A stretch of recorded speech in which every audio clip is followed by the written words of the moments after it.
1965 में यहाँ के पूर्व छात्र हैं, 1965।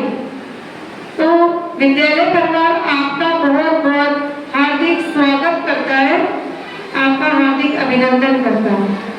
और मैं अपने विद्यालय शिशु मंदिर के जो प्रधानाचार्य हैं उनसे आग्रह करूंगी कि भाई साहब को अंग वस्त्र प्रदान करके उनका स्वागत करें। श्री विनोद सहानी जी जो यहाँ के पूर्व छात्र हैं 1965 में, सोचिए स्टार्टिंग, ये हमारे सामने बहुत सौभाग्य की बात है कि ये इस विद्यालय में पढ़े हैं जहाँ आप बैठे, ये भी एक दिन ऐसे बैठते थे।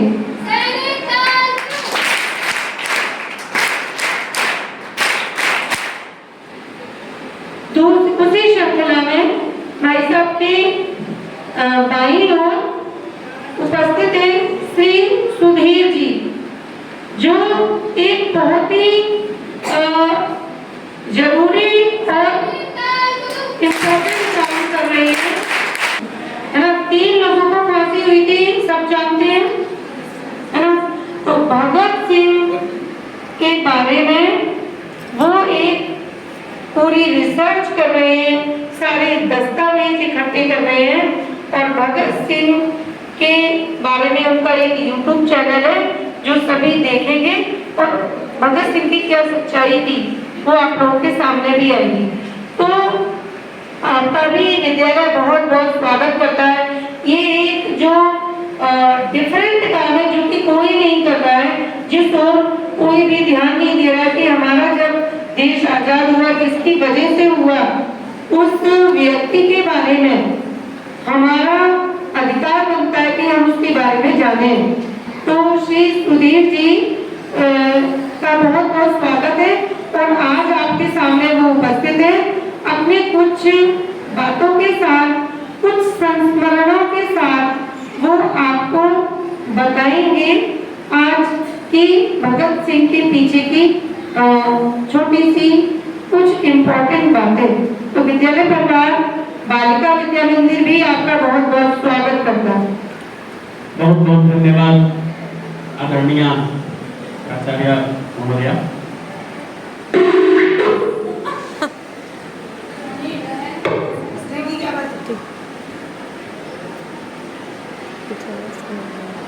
आदरणीय सरस्वती शिशु मंदिर के प्राचार्य, हमारे बड़े भाई और अभिभावक और आप सबके सीनियर स्टूडेंट विनोद साहनी जी, उपस्थित सभी विद्वान शिक्षिकाएं, आप सब मेधावी छात्राएं,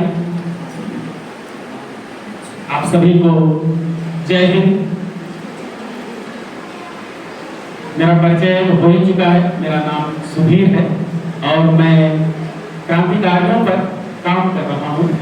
कुछ ऐसा नहीं कर रहा हूँ कि जिसे बहुत स्पेशल कहा जाए, क्योंकि ये वो काम है जिसे हर किसी को करना चाहिए।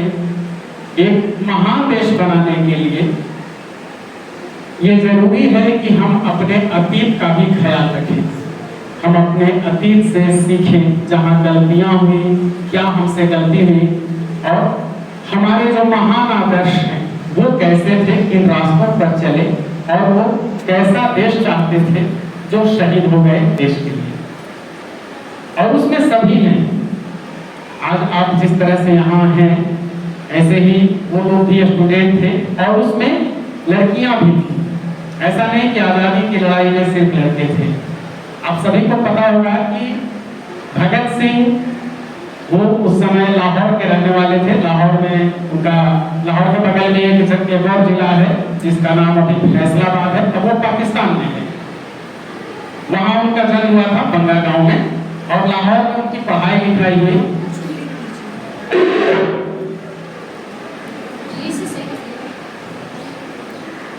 और वहाँ पर रहते हुए एक महान नेता थे, स्वतंत्रता सेनानी थे, लाला लाजपत राय।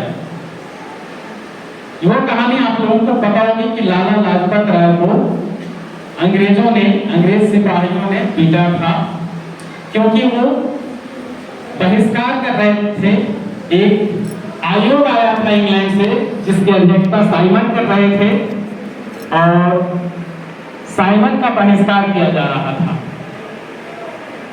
तो उस बहिष्कार के प्रदर्शन में, धरना प्रदर्शन जैसे आज होता है उस दौरान भी हो रहा था, उनको लाठियों से पीटा गया और उनकी मृत्यु हो गई। भगत सिंह वगैरह उस दौरान वहीं थे लाहौर में, वो स्टूडेंट थे कॉलेज के, आप ही की तरह। और उन लोगों को, क्रांतिकारियों को ये बुरा लगा। उन्होंने कहा कि ये बहुत ही गलत हुआ कि हमारे घर के, हमारे शहर के, हमारे देश के एक बहुत ही सम्मानित और प्रतिष्ठित एक बुजुर्ग नेता को, एक बुजुर्ग आदमी को पीट पीट करके जान से मार डाले। हम इसको बर्दाश्त नहीं करेंगे। लेकिन ये दिखाना था कि बर्दाश्त नहीं करेंगे, तो दिखाने के लिए क्या हुआ कि तय किया गया कि जिस अंग्रेज अधिकारी ने उन्हें पीट पीट कर मार डाला है उसे भी हम लोग मारेंगे। और उसमें सैंडर्स को मार दिया गया, जो डीएसपी था लाहौर में। अब मार तो दिया गया, मारने में मुख्य रूप से राजगुरु भगत सिंह, चंद्रशेखर आजाद शामिल थे। इसके अलावा जयगोपाल जी एक व्यक्ति थे, एक देशराज थे जिनको साइकिल लगाने का जिम्मा दिया गया था, और फिर एक दो लोग थे। सुखदेव की पूरी प्लानिंग थी, क्योंकि सुखदेव पंजाब के इंचार्ज थे, सभी राज्यों के अलग अलग इंचार्ज बनाए गए थे। जैसे आपके उत्तर प्रदेश के इंचार्ज थे विजय कुमार सिन्हा, उस दौरान जब क्रांतिकारी संगठन भगत सिंह का चल रहा था। कानपुर के रहने वाले थे विजय कुमार सिन्हा। तो मार दिया गया सैंडर्स को। पुलिस, किसी डीएसपी की हत्या होगी तो चप्पे चप्पे पर पुलिस आ गई, खोज रही है किसने मारा, सबकी तलाशी है। रेलवे स्टेशन पर, हवाई अड्डा नहीं अधिक हुआ करता था उस दौरान, और वहाँ हवाई अड्डा नहीं था, लेकिन बस स्टैंड, हर सड़क पर, हर चौराहे पर, हर जगह पर। अब भगत सिंह निकले तो कैसे निकले? कभी भी गोलीबारी हो सकती है, इनको देखते ही मार दिया जा सकता है, जो साथ में व्यक्ति होगा वो भी मारा जाएगा। अब निकलना है लाहौर से, लाहौर में इन्होंने मारा था। तो उस समय याद आई एक महिला की, जैसे आपके विद्यालय के शिक्षिकाएं हैं, वो भी शिक्षिका थी, हिंदी की शिक्षिका थी, एक स्कूल में हिंदी वो पढ़ाती थी, और उनका नाम था दुर्गा। उनके पति भी क्रांतिकारी थे, उनका नाम था भगवती चरण वोहरा। और चूंकि पति क्रांतिकारी थे तो सभी क्रांतिकारी जो बाकी लोग थे वो दुर्गा जी को दुर्गा भाभी के नाम से जानते थे, कहते थे दुर्गा भाभी करके संबोधित करते थे, और आज तक उनका वैसे ही नाम चला रहा है, दुर्गा भाभी। तो अब बचाने का केवल एक उपाय था कि एक महिला की मदद की जाए, और उस महिला का एक छोटा सा बच्चा था गोद में, केवल 2 साल का बच्चा, नाम था शची। सचिन का पूरा नाम था, बोलचाल में उसको कहते थे सचिन। पहुंचते हैं क्रांतिकारी दुर्गा भाभी के पास और कहते हैं कि भाभी अब आप ही का ये है, आपको एक नाटक करना है कि आप भगत सिंह अंग्रेज अफसर बन जाएंगे। भगत सिंह बहुत गोरे चिट्टे थे, वो दिखते थे, और वो बिल्कुल उन्होंने बाल कटवा लिया था, सिख थे पहले, बाल रखते थे, उन्होंने सब कुछ हटवा लिया और कहा कि ये बन जाएंगे अंग्रेज अफसर। आपको इनकी पत्नी का एक्टिंग करना है, और गोद में बच्चा। और संघर्ष को मारने में एक और क्रांतिकारी शामिल थे, राजगुरु। राजगुरु बनेंगे नौकर। अब दुर्गा भाभी के पास देखिए कितना बड़ा चैलेंज था, गोद में बच्चा लेकर के भगत सिंह के साथ सफर करना है, अगर पकड़े गए तो एनकाउंटर होगा, खुद भी मारी जाएंगी, गोद में जो एक 1.5 साल का बच्चा है वो भी मारा जाएगा। एक बच्चा मां के लिए कितना प्यारा होता है। लेकिन दुर्गा भाभी के सामने देश, और जब देश सामने हो तो फिर बाकी सभी चीजें छोटी हो जाती हैं। कहती है दुर्गा भाभी की ठीक है। और अगले दिन वो भगत सिंह की जो तस्वीर आप लोग देखते हैं या फिल्मों में आपने देखा होगा, वो हैट लगाते हैं अंग्रेज अफसर की तरह, वो बन करके और लाहौर स्टेशन पहुंचते हैं। राजगुरु नौकर की तरह वेश बनाए हुए थे, बेड वगैरह लिए हुए थे, दरी तकिया ये सब। टिकट कटाया जाता है, 1st क्लास का टिकट दुर्गा भाभी और इनके भगत सिंह के नाम पर कटाया जाता है। और 3rd क्लास में जिसमें साधारण लोग सफर करते हैं उसमें राजगुरु का जानबूझ करके ये किया जा रहा था ताकि पकड़ में न आए। और दुर्गा भाभी ने अपनी जान पर खेल करके एक हाथ में भगत सिंह के एक हाथ में वो बच्चा गोद में है और दूसरा हाथ पॉकेट में रिवॉल्वर पर है कि कभी भी गोली चलानी पड़ सकती है। हर इंच पर पुलिस के लोग खड़े हैं, हर चप्पे चप्पे पर। दुर्गा भाभी भी इसी तरह अपने आंचल में एक रिवॉल्वर छुपाए हुए है, दोनों के हाथ रिवॉल्वर पर हैं और वो जान जोखिम में डाल करके, खुद की जान जोखिम में डाल करके, अपने बच्चे की जान जोखिम में डाल करके और वहां से वो निकलते हैं। पहले वो पहुंचते हैं लखनऊ, फिर वो कोलकाता जाते हैं। कोलकाता में उस समय कांग्रेस का अधिवेशन चल रहा था, बहुत सारे लोग जमा थे। वहां पर है कि भगत सिंह को कहाँ रखा जाए कि जहां पकड़ में नहीं आए। वहां एक और महिला थी, उनका नाम था सुशीला। उनको दल में सुशीला दीदी कहा जाता था। और वो कोलकाता में एक सेठ थे, उनका नाम शायद झज्जूमल या कुछ ऐसे करके था।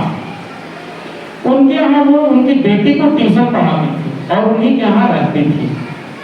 तो हुआ कि भगत सिंह को भी वहीं रखा जाए। सुशीला दीदी ने कहा कि मेरे दूर के रिश्तेदार हैं, भाई लगते हैं और ये आ गए हैं अचानक, तो इनको भी रहने का इंतजाम किया जाए। वहां पर भी एक मदद करने के लिए एक महिला थी और फिर ये लोग वहां ठहरते हैं। जब संघर्ष का एक्शन हो गया तब क्रांतिकारियों को जरूरत महसूस हुई। अब ये आप लोगों से जुड़ा किस्सा सीधे तौर पर है कि एक ऑफिस बनाया जाए, कहीं काम कुछ चले तो बातचीत करने के लिए, ठहरने के लिए, प्लान बनाने के लिए हर संगठन का एक ऑफिस होता है।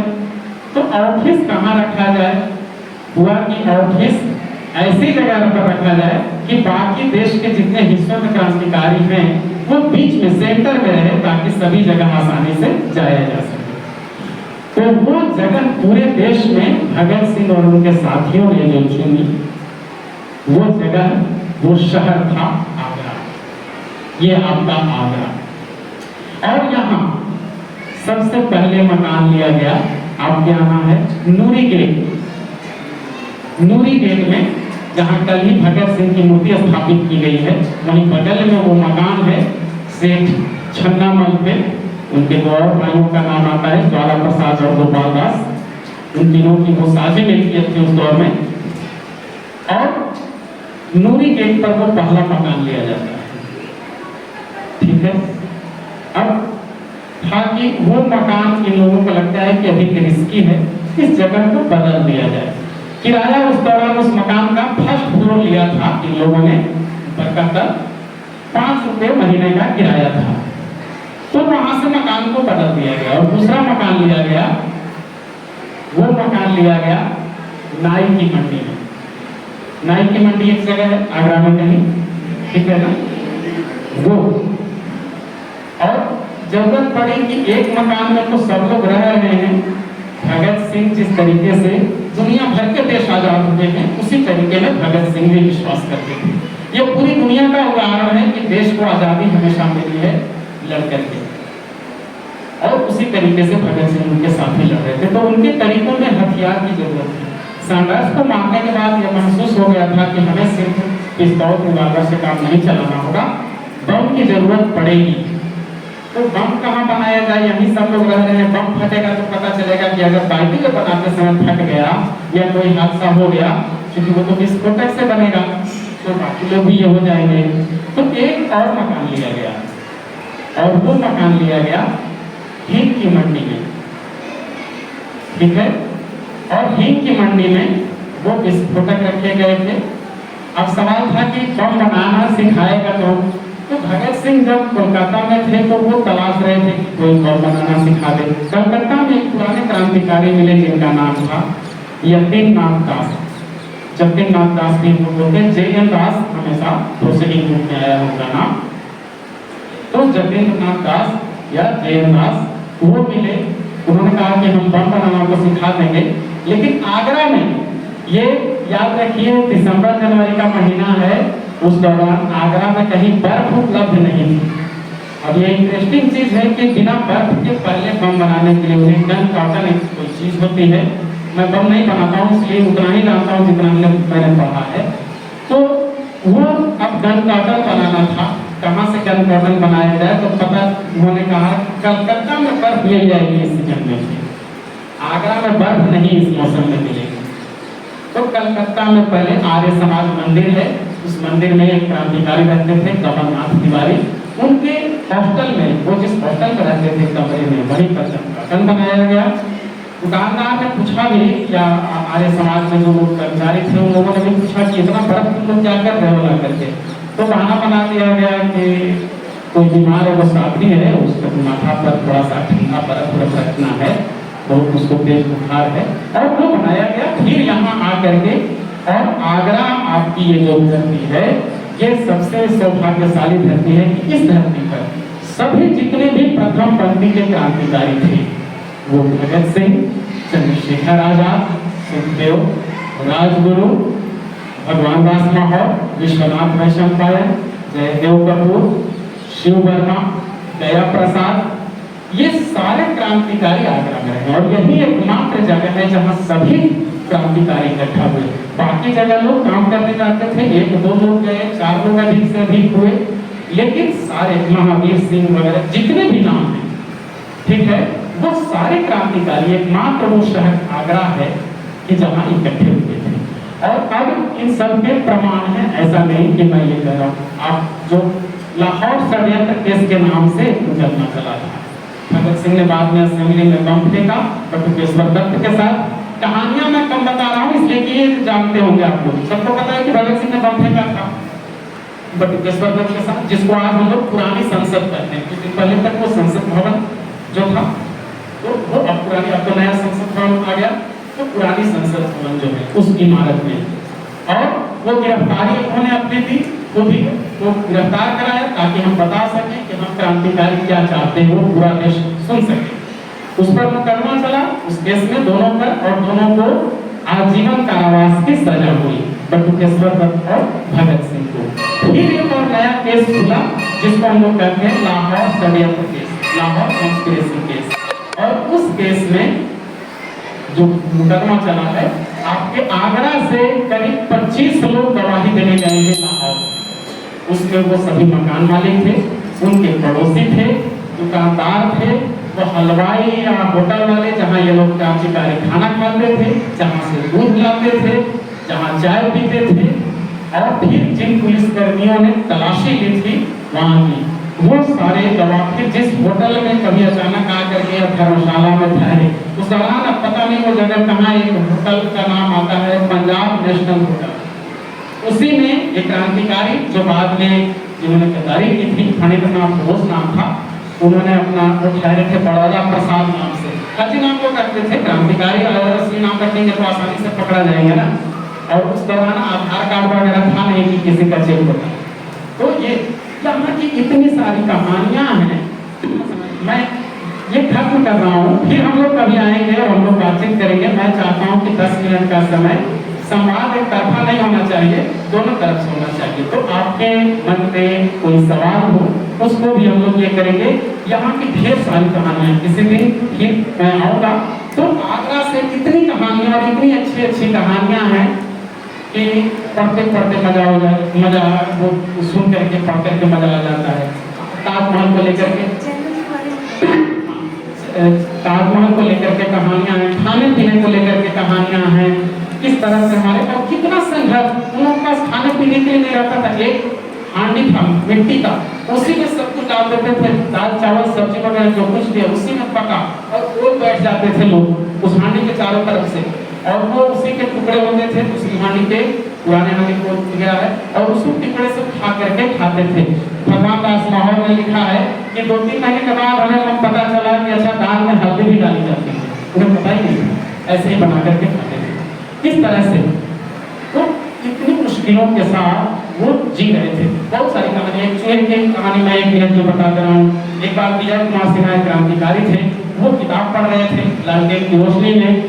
विजय कुमार सिन्हा किताब पढ़ रहे थे, एक दूसरे क्रांतिकारी थे जयदेव कपूर जो हसबैंड के रहने वाले थे, और अभी इनके घर पर आज भी भगत सिंह के जूते और घड़ियां हैं, रखी हुई है। तो एक चूहा, इन लोगों के घर में कई चूहे थे जो परेशान लोगों को करते थे, तो एक एयर पिस्टल था इन लोगों के पास, वो नकली टाइप की बंदूक होती है, तो उससे वो चूहा मार रहे थे जयदेव कपूर। तो लालटेन उठा करके अलग रख दिया उन्होंने, कहा कि वहां से चूहा मारेंगे।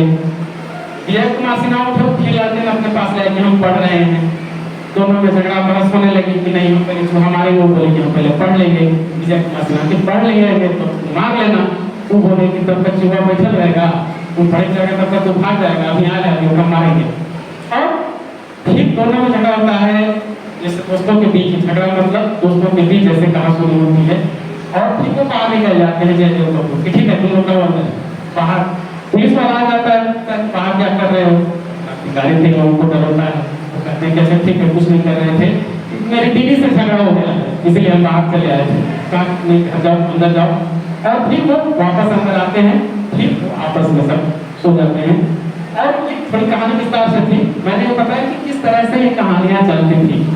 भगत सिंह खाने पीने पहनने के बहुत अच्छे शौकीन थे। अब हुआ ये कि भगत सिंह वो भोजन खा नहीं पाते थे जो ये बनाते थे, तो भगत सिंह क्या नाटक करते थे, कुछ लोग जाते तो अपमान होता कि ये नहीं खा रहा है, खराब भोजन के चलते वो नकल करते थे कि देखो मैं बताता हूँ कि लखनऊ के नवाब लोग कैसे खाना खाते हैं।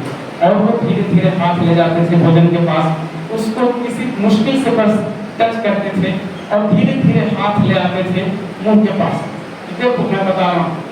और 2 मिनट इतना ही समय गुजर जाता था कि वो भोजन को आँच हुआ, उन्होंने मुंह तक ले आया और हल्का सा जीभ से टच करते थे और बोलते थे अल्लाह क्या खाना बना है, सुभान अल्लाह। और कहते थे कि देखो ऐसे नवाब लोग खाना खाते उठ जाते। ये सब ढेर सारी ऐसी कहानियां हैं। कभी हम लोग अंतिम बात ये है कि आप इस चीज को याद रखिएगा कि आप क्रांतिकारियों की धरती पर हैं। ये सिर्फ ताज नगरी नहीं है, ये क्रांतिकारियों की भी नगरी है। ये सारे जो भगत सिंह का संगठन था हिंदुस्तान सोशलिस्ट रिपब्लिकन आर्मी, वो उसका सबसे अधिक दिनों तक ये मुख्यालय रहा है। और हमें आज जिस आज़ादी को हम लोग भोग रहे हैं, जिस आज़ादी को हम लोग देख रहे हैं, वो उन शहीदों के कारण हमें मिली है। 3 लोगों को फांसी हुई थी, भगत सिंह, सुखदेव और राजगुरु। चंद्रशेखर आजाद एनकाउंटर में मारे गए थे। बम परीक्षण करते हुए भगवती चरण वोहरा की मृत्यु हुई थी। यतीन्द्रनाथ दास भूख हड़ताल करते हुए लाहौर में मरे।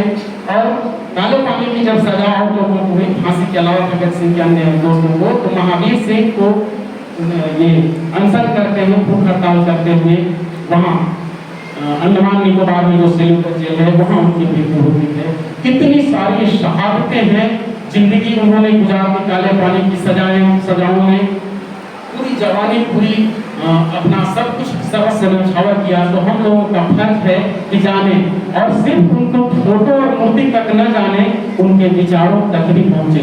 फोटो तो आसान है कि हमने पहला कदम यही है कि फोटो और मूर्ति तक जाए, लेकिन पहले कदम के बाद दूसरा कदम है कि उनके विचारों को समझे। एक लाइन में मैं समझा रहा हूँ, बाकी सभी क्रांतिकारी बहुत सभी महान थे, लेकिन भगत सिंह का नाम सबसे अधिक लिया जाता है। क्यों लिया जाता है? फांसी पर तो बहुत सारे लोग चढ़े, बहुत सारे लोग शहीद हुए, भगत सिंह का नाम क्यों? क्योंकि भगत सिंह ने इनकलाब, जिसे तो कहते हैं क्रांति, विप्लव, तो भगत सिंह ने अंग्रेजी में जिसको रिवॉल्यूशन कहते हैं, उस इनकलाब को डिफाइन किया, परिभाषित किया, इनकलाब है क्या। और उन्होंने कहा, उनसे अदालत में जज ने कहा कि इनकलाब जिंदाबाद, इनकलाब जिंदाबाद कहते बुझाता है कि इनकलाब मैंने क्या होता है। तो उन्होंने इसका जवाब दिया था कि हमारा इनकलाब का मतलब है कोई व्यक्ति एक दूसरे व्यक्ति का शोषण नहीं करे, एक राष्ट्र दूसरे राष्ट्र का शोषण नहीं करे, और हम ऐसी व्यवस्था कायम करना चाहते हैं, इसी का नाम इनकलाब है। आगे उन्होंने अपने साथियों के नाम जो जेल से बाहर रह गए थे चिट्ठी लिखी थी, उसमें वो लिखते हैं कि जनता को अधिक से अधिक राजनीतिक ताकत देना यही इनकलाब का मकसद है। तो हम लोगों को जानना है कि कहीं एक व्यक्ति दूसरे का शोषण नहीं करे। वो देश को आजादी के लिए लड़ रहे थे, वो शहीद हो गए। हमारी आपकी जिम्मेदारी है कि जिस सपना के लिए वो लड़ रहे थे कि इस देश को महान बनाना है, आत्मनिर्भर बनाना है, उन्नत बनाना है, हर तरह से स्वतंत्र बनाना है, यहाँ के हर लोगों को सुरक्षित बनाना है, सुरक्षित महसूस करे ऐसा बनाना है, वो हमारी और आपकी जिम्मेदारी है। ऐसा बनाएं, ठीक है। तो एक तो सवाल का अगर समय है, किसी के मन में है कोई सवाल तो पूछ लीजिए, क्योंकि समय हो चुका है। ठीक है। और एक और चीज बात रह गई जो मैम ने काफी इशारा किया था, आप लोग लगभग सबके घर पर स्मार्टफोन होगा, आप YouTube आप सब लोग देखते होंगे, उसमें आप सर्च करेंगे YouTube पर द फ्रीडम, THE द और फ्रीडम FREEDOM, द फ्रीडम। उस पर वो क्रांतिकारियों को समर्पित चैनल है। मैं किताबें लिख रहा था, कई किताबें मैंने लिखी, लेकिन फिर मुझे लगा कि ये युग जो है ना, ये जमाना वो देखने का जमाना है। हर कोई जो नहीं पढ़ता है सब लोग मोबाइल देखता है, तो क्यों नहीं ऐसा किया जाए कि बहुत सारी वाहियात चीजें हैं, तो कुछ अच्छी चीजें भी देखने के लिए मोबाइल पर डाला जाए। तो यूट्यूब चैनल है द फ्रीडम, और उस पर सिर्फ क्रांतिकारियों की कहानियां हैं, और वो कहानियां जो पूरी तरह से प्रामाणिक हैं। क्रांतिकारियों के घर वालों के इंटरव्यू वगैरह भी उसमें मिलेंगे, और उसमें आपको मन में अभी अगर कोई सवाल नहीं आ रहा है, बाद में कोई सवाल आए तो उस पर भी आप कमेंट में लिख सकती हैं वहां से। तो जरूर एक बार जाकर के देखिएगा द फ्रीडम यूट्यूब चैनल जो है। और एक और संयोग आज है कि आज भगत सिंह का जन्म दिवस भी है। जब आज हम लोग बैठे हुए हैं, 1907 में आज ही के दिन भगत सिंह का जन्म हुआ था। कल भी हम लोग मनाते हैं 27वीं 28 अधिक जगह तक पर रिकॉर्ड है, लेकिन उनकी माता जो विद्यावती थी उन्होंने कहा था 27, तो हम लोग 27 भी मान लेते हैं, 28 भी। तो आज भगत सिंह का जन्म दिवस है। आप सभी से अंतिम आग्रह है, एक बार हम लोग भगत सिंह को याद करते हैं। उनके सबसे प्रसिद्ध नारे, जो एशिया में लगाया जाने वाला सबसे लोकप्रिय नारा है, सबसे अधिक जो नारा लगाया जाता है पूरे एशिया में, उस नारे को एक बार हम लोग लगाएंगे, इनकलाब जिंदाबाद, इनकलाब जिंदाबाद, इनकलाब जिंदाबाद। धन्यवाद, जय हिंद। बहुत बहुत धन्यवाद साहब, जिन्होंने बहुत कम शब्दों में बहुत ज्यादा चीजें समझा दी। इसे कहते हैं गागर में सागर होना। हमें बहुत सारी चीजें पता होने के बावजूद भी हम नहीं जानना चाहते, और सबसे इम्पोर्टेंट बात है कि हम आगरा के निवासी हैं, और हम आगरा के निवासी होने के बावजूद भी हमें ये नहीं पता है कि भगत सिंह की बहुत सारी उनके संस्करण, उनकी कहानियाँ, उनकी बातें सब कुछ आगरा से ही रिलेटेड है। तो कहते ना चिराग तले अंधेरा, हम आगरा में रहते, आगरा का इतिहास अगर नहीं जानते तो ये बहुत ही ज्यादा शर्म की बात है। कहने का मतलब ये खाली ताजमहल ही नहीं है आगरा, ताजमहल के अलावा हमारा इतिहास क्या है, आगरा का क्या, किन किन लोगों ने बलिदान दिए, ये सभी बातें हमें जाननी आवश्यक है। तो इसी के साथ भाई साहब का बहुत बहुत धन्यवाद। और कम शब्दों में मैं विनोद जी साहनी भाई साहब से रिक्वेस्ट करूंगी कि वो अपने 2 शब्द कहें। मैं इसी स्कूल का छात्र रहा हूँ, और सन 1958 में मेरा जो है इस स्कूल में प्रवेश हुआ है, और मेरे पहले प्रधानाचार्य लज्जाराम तोमर, जो आपके स्कूल के पहले नींव रखने वालों में वो शख्सियत रही। 1958 में मैंने यहाँ से 5th क्लास 5वीं क्लास पार किए, और उसके बाद मैं विद्यापति में रहा, मेरा वहाँ पढ़ा, और ये सब जो संस्कार मुझे मिले हैं वो किसी स्कूल में, ये भगत सिंह और ये सब बातें जो यही सीखी। और आज मेरा पुस्तक प्रकाशन का व्यवसाय है, कहानी डिक्शनरी के नाम से मेरी पुस्तकें हैं, मैडम को दी हैं, और बहुत सारी बच्चों की पुस्तकें अपने बनाए। और इन क्रांतिकारियों से जुड़ने की आजकल बहुत बड़ा है, यहाँ प्रोग्राम रहा आगरा में, और नाई की मंडी का क्षेत्र इनका भगत सिंह राजगुरु सुखदेव का गढ़ रहा है, क्योंकि केसरबाग में वो मकान लाई है। कुछ बच्चे समझते होंगे इसी इलाके के हैं। तो मेरा आप बच्चों से मेरा निवेदन है, मैं आशा करता हूँ कि ये बच्चे इन चीज़ों को समझे, पढ़ें, और जो आज़ादी की हमने लड़ाई लड़ी है वो मुफ्त में नहीं लड़ी है, उसकी बहुत कीमत दी है। तो अपनी जनरेशन को, अपने बच्चों को, अपने जितने भी अपने अभिभावक हैं उनको सभी जानकारी दें